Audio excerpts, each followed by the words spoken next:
الحمدللہ رب العالمین والصلاة والسلام علی سید المرسلین اما بعد فاعوذ باللہ من الشیطان الرجیم بسم اللہ الرحمن الرحیم۔ سبا صلات سے گزارش ہے ایک مرتبہ درود پاک پڑھ لیں۔ اللہم صلی علی سیدنا و مولانا محمد وعلی آل سیدنا و مولانا محمد بعدد کرم اللہ۔ وقال اللہ تعالی فی الکلام المجید والفرقان الحمید وإذا سألك عبادی عنی فإنی قریب اجیب دعوت الداعی اذا دعان۔ آمنت باللہ صدق اللہ العظیم۔ سورہ البقرہ کی آیت کریمہ آپ کے سامنے جو پڑھنے کی سعادت حاصل ہوئی، اللہ کریم ارشاد فرماتا ہے وَإِذَا سَأَلَكَ عِبَادِي عَنِّي فَإِنِّي قَرِيبٌ۔ اے محبوب، جب آپ کے پاس میرے بندے آ کے میرا پوچھے تو میں قریب ہوں، میں دور نہیں ہوں۔ اجیب دعوت الداعی اذا دعان، دعا سنتا ہوں پکارنے والے کی جب بھی وہ مجھے پکارتا ہے۔ ایک تو اس کا یہ سیدھا سیدھا ترجمہ ہے، اور دوسرا ترجمہ اس کا حضرات صوفیاء نے کیا ہے، اور انہوں نے ایک پیارا نقطہ بیان کیا ہے۔ صوفیاء فرماتے ہیں کہ جب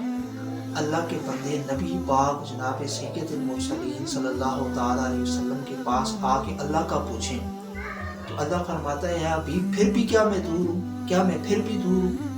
نہیں، اے حبیب ہے میرے پاک پیغمبر صلی اللہ تعالیٰ علیہ وسلم، جب وہ تجھ تک آ گئے تو پھر وہ مجھ تک آ گئے، یعنی جب وہ نبی پاک تک آ گئے تو پھر وہ اللہ تک آ گئے، نبی پاک تک آ گئے تو پھر وہ اللہ دور ہے ہی نہیں، اللہ تبارک و تعالیٰ تو پھر قریب ہے، اللہ تبارک و تعالیٰ تو پھر نزدیک ہے، اللہ تبارک و تعالیٰ تو پھر سامنے ہے۔ پھر اللہ تبارک و تعالیٰ کی معرفت اور پہچان انہیں نصیب ہو گئی۔ حضرت بلال حبشی حبشہ سے آگے، حضرت سلیمان رومی روم سے آگے، حضرت شعیب رومی روم سے آگے، حضرت سلیمان فارسی فارس سے آگے۔ جب نبی پاک کے پاس آگے تو اللہ کی معرفت اور پہچان انہیں نصیب ہو گئی، نبی پاک تک پہنچ گئے تو رب تک پہنچ گئے، اللہ تبارک و تعالیٰ تک پہنچ گئے۔ ایک خوبصورت بات جو مولانا جلال الدین رومی علیہ رحمہ، جو علامہ محمد اقبال علیہ رحمہ کے پیر ہوئے ہیں، اور علامہ اقبال نے اپنے اشعار میں ان کو اپنا پیر کہا ہے، فرماتے ہیں پیر صحبت پیر روم سے ہوا یہ مجھ پر راز پاش، لاکھ حکیم سر بجیب ایک کلیم سر بکف، ایک کلیم سر بکف۔ اور پھر فرماتے ہیں کہ اگر موسیٰ علیہ السلام کی طرح مارکہ آزما ہو کوئی، اگر موسیٰ علیہ السلام کی طرح کوئی مارکہ آزما ہو تو اب بھی درخت طور سے آتی ہے بانگے لا تغف، مثل کلیم کو اگر مارکہ آزما ہوئی تو درخت طور سے اب بھی آتی ہے بانگے لا تغف، ہیرا نہ کر سکا مجھے جلوہ دانش و فرہنگ، سرما ہے میری آنکھ کا حاکم مدینہ و نجف۔ علامہ اقبال نے اشعار میں مولانا جلال الدین علیہ روم کو اپنا پیر کہا ہے کہ صحبت پیر روم سے ہوا یہ مجھ پر راز پاش۔ تو مولانا جلال الدین رومی علیہ رحمہ ایک واقعہ بیان فرماتے ہیں، آپ کے سمجھانے کا ایک انداز نرالا ہے۔ آپ فرماتے ہیں کہ جنگل کے کنارے کسی نے بکریاں رکھی ہوئی تھیں، تو ایک دن اس کی بکری جنگل میں ذرا آگے چلی گئی تو چیتا اس بکری کے پیچھے دوڑا شکار کرنے کے نیت سے۔ اب بکری آگے آگے دوڑ رہی ہے، چیتا پیچھے پیچھے دوڑ رہے، دوڑتے جا رہے ہیں دوڑتے جا رہے ہیں، سامنے ایک دلدل آ گیا۔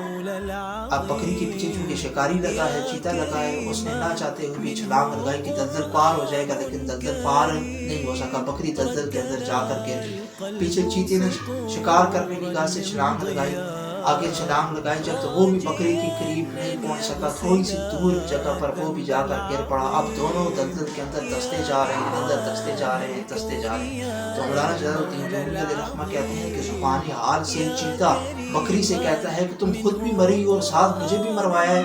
تو بکری آگے سے کہتی ہے نہیں، مرے گا خالی تو ہی، میں نہیں مروں گی۔ اس نے کہا وہ کیسے؟ دلدل کے اندر دونوں پھنس کے ہیں۔ اس نے کہا وہ ایسے کہ میرا نام مالک ہے، وہ گھر جا کے دیکھے گا نا 50 بکریاں ہیں، آج 49 واپس آئی ہیں، ایک کم ہے تو ڈھونڈتا ڈھونڈتا مجھے یہاں تک پہنچائے گا، تیرا تو مالک ہی کوئی نہیں ہے، تجھے یہاں سے کون نکالے گا؟ یہ واقعہ بیان کرنے کے بعد مولانا جلال الدین رومی علیہ رحمہ فرماتے ہیں کہ ہم مالک والے ہیں، ہم خالق والے ہیں، ہمارا مالک اللہ ہے، ہمارا خالق اللہ ہے، ہم کوئی لاوارث نہیں ہے۔ اور یار دنیا کی پریشانیوں سے، مصیبتوں سے، تکالیف سے کیوں پریشان ہوتے ہو؟ اللہ ہمارے ساتھ ہے، وَإِنَّ اللَّهَ مَعَ الصَّابِرِينَ، اللہ کی مائیت، اللہ کی مدد ہمارے ساتھ ہے، ہمارا رب ہمارے ساتھ ہے۔ اور ہمارے رب کی شان یہ ہے کہ وَاللَّهُ عَلَىٰ كُلِّ شَيْءٍ قَدِيرٌ، اللہ ہر چیز پر قادر ہے۔ اللہ کی شان یہ ہے کہ إِنَّمَا أَمْرُهُ إِذَا أَرَادَ شَيْئًا أَن يَقُولَ لَهُ كُن فَيَكُونُ، کہ جب وہ کسی کام سے کہتا ہے ہو جا تو وہ فوراً ہو جاتا ہے۔ فَسُبْحَانَ الَّذِي بِيَدِهِ مَلَكُوتُ كُلِّ شَيْءٍ